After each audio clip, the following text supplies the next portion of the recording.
Welcome to Team Tiggio Court TV, where we upload videos every single day. So make sure you subscribe to our channel, like our videos, and share our videos. Good morning, Mr. President. How are you? My right, sir. Good morning. Good. On 12/18/2025, the offender was arrested by the probations and parole for the NOPD for domestic abuse battery. Pending charges, case number M624152 on 117. The state refused the charges. How do you plead? Guilty, not guilty, or with statement? I plead not guilty with a statement. What happened? Tell us what happened. I had been in a relationship. I was in a relationship, and the female that I was with, she ended up cheating on me. So I left the relationship alone. So prior to me leaving the relationship, she said that I hit her, I gave her a black eye, and I broke her phone, but none of it didn't happen. The black eye came from her having a fight prior to me and her having an argument. All we had was a simple argument. It never went to no further than me hitting her, breaking her phone, and none of that. I left and went by my business. That's the whole, ain't nothing more to the story, Mr. Tiggio. How did the phone get broken? The phone never was broken. The phone that I'm sorry. Get to you, ma'am. The phone never was broken. The phone that they never gave me, it never said that what the phone held, like the charge of the phone, like they never charged me for how much it cost or nothing. The phone never was broken. They don't have a picture of a broken phone. They don't have the amount due to get the phone fixed or nothing. The phone never was broken. All of it was falsified. It was a lie. What was the argument about the phone? We're trying to get her to show you her phone. I had the phone in my possession, and I went through the phone. After I went through the phone and said she was cheating, I gave her phone back. When she seen that I was leaving, it was a problem because we was breaking up, and she did not want to let me leave. So the problem was that I feel like she didn't want to see me with the next person I was going to go to, or whatever the cause may be. So I just left. I never. Did you hit her? No, sir. I did not hit her. Did not put my hands on her or nothing. I left. Okay. My colleagues have any questions? Let's hear from the speaker in this, because I think she could help try to clear up some stuff, and then we can ask our questions at one time. Okay, Miss Tashonda Marcelin. Yes. Good morning. Tell us what you have to say. Good morning. I'm sorry about all this here. I just want to say I'm sorry about having all this going on. I am dead wrong because he didn't break my phone. The phone that I'm using is the phone right now that I had, but the police seen me with two phones, so they already knew that the phone was of no value. That was an old phone I had. I was wrong, and after seeing him in jail, I really feel bad because I was wrong. She just muted herself. You muted yourself. Unmute. Hit unmute. Yes, I was wrong for calling the police on you. No, you did not hit me. I was hurt because he was leaving me. I felt like I've been with him a long time. Even with the situation with his baby mother lying on him, putting him in jail, stalking me for a whole year. So I really had a whole lot of feelings going on. And I felt like I needed him the most at that time. So when he was leaving and I had to get my stuff from by his mom's house and all that, I was wrong. I called the police at a whole different area, which was at front of my grandma's house. And that is not where nothing happened at. And he actually didn't hit me. I'm down bad from playing with your life like that. I know that you don't want to talk to me no more. And my family, I'm dealing with serious consequences outside of the system for doing this because I wasn't raised like that. And, I just hope that all this could be resolved. That's why I refused the charges. Me and my dad was going to go up there and handle the situation, but I never had to go to court. I hope that my statement can help today because he actually didn't do nothing. I was wrong, Ryan, and I apologize for that because I shouldn't have played with nobody's life like that. I just felt like I've been with him a long time. I felt like I've been through a lot with you, and you was ready to give up on me with ease for me cheating on somebody. For me cheating on you for somebody, and I feel like you could have given me another chance, and that's just the honest truth. And if consequences was involved, I definitely wouldn't have wanted to go to jail for falsifying a fake report. That was so unladylike of me. I don't know where I get that from. And I know I'm not in fear of Ryan Bradstreet. Like, I know his whole family know me. I'm dead wrong. And I hate to see you in jail for something you really didn't do.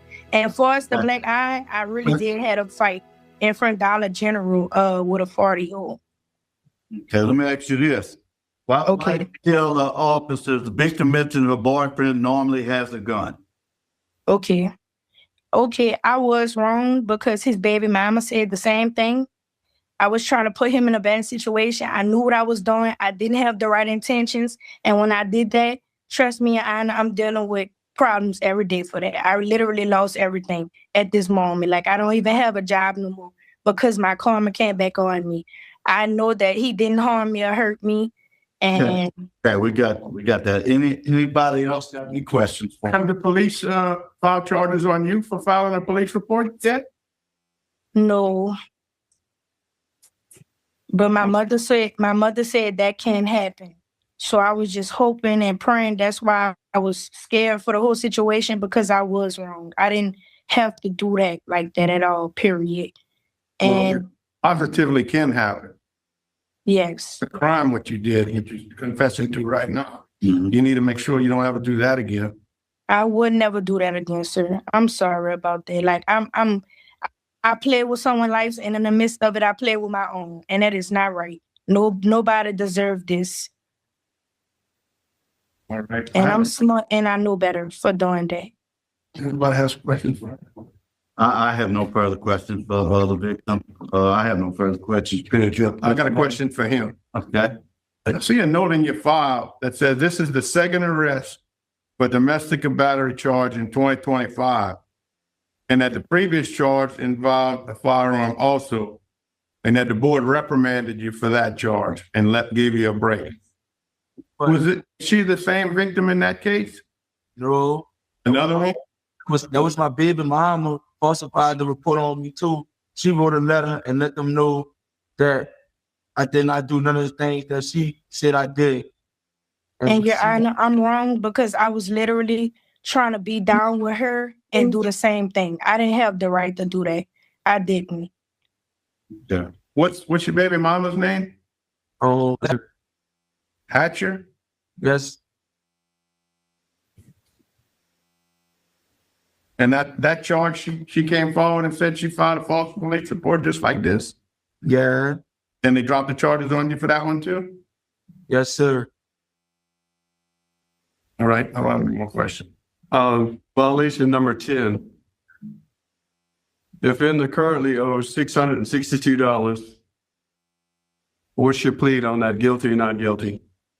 I plead not guilty with a statement because at the time of me dealing with trying to get a job, I did attend the Daily Report Center, but I had my baby mother, she ended up going to jail for some dealing, I don't know, but she had got danger to a child. So I had to become a full-time father. I had to go to CPS and sign papers and go to court at least once a week and take classes to get, I had my baby, I had to get the custody of my daughter, which is I let the lady contact with my parole officer to let him know what I've been doing and why I couldn't attend the Daily Report Center at that time being on those days. You got in touch with your parole officer? Since I've been incarcerated? No, I'm saying. The lady, I forgot her name. The lady talked to my parole officer and let him know and kept him updated with what was going on. But I had recently went Thursday on the 12th, March 12th, the case over. So when I go home, I got to talk to the lady that was over the case for me to have time where it could be days where I could get my daughter and, you know, how we could meet and have my family members to go pick my daughter up and bring her to me. So that why, like that was one of the main reasons I couldn't really get a job. But I did pay, like my family do help me with a lot of stuff because I paid $250 one time. And it's like whatever I could get, and I paid. It's just that it been hard for me because I had to deal with all that with a newborn baby. I'm new to this, but I've been rehabilitating myself since I've been in here. I had earned me a few certificates. I took anger management, forklifting safety class, money management. I took a CPR class. I've been in here maintaining myself, rehabilitating myself, and staying focused. So so only thing I need to do is just apply myself when I make it out there now. The custody of my baby is safe and my family members healthy. So now all I got to do is when I make it to society, just get a job. Okay. I have no more questions. I have no more questions either. Panel ready to vote? Executive session, please. Okay, Tillis has moved for executive session. Do I have a second? Yes. Okay, we're going to go into executive session for a few minutes. Just hang tight right there to discuss confidential matters. Okay. Mr. Bradstreet, the parole board's ready to vote. Mr. Tillis? My vote today is going to be, well, I want to ask one last question. Do you plan to have any relationship with either of these women? No, sir. Not at all. Because the situation that I've been, I'm a good person and I'm very helpful and I'm willing to help everybody. But me dealing with a situation like this for the second time, knowing that I'm not that type of person, I just can't be, I cannot put myself back in a situation like this. Because I gotta make better decisions in life and this is one of the best decisions I gotta make. Okay. Yeah, that's good. My vote is going to be to do not revoke. Mr. Barra? I think what you just said is the smartest decision you've made so far. And I'm gonna, based on that, do not revoke you. And I'm also gonna make it a special condition that you have no contact with Tiggio or Alexa. And if you do, that would be considered a parole violation and bring you right back here. Also, I'm gonna put a 10-hour per week community service work on you until you get a job. In other words, you're not gonna sit around the house and do nothing. You're gonna have to work service work or get a job. Once you get a job, the parole officer can remove the community service. Yes, sir. Mr. Freeman? Okay, mine could be the same. I'm gonna add one more stipend because I do not want you around either victim. You do have a child. You got to get the child, either get an officer or get a family member, swap somewhere in public. Yes, sir. I'm going to put electronic monitoring on you for the first 90 days to make sure you don't go around these women. Yes, sir. Understand? Yes, sir. Okay, now look, this is 2 times, and I ain't gonna lie to you, it's quite a coincidence. So I would try for 3, but we have no evidence here to revoke you, so that's my vote today.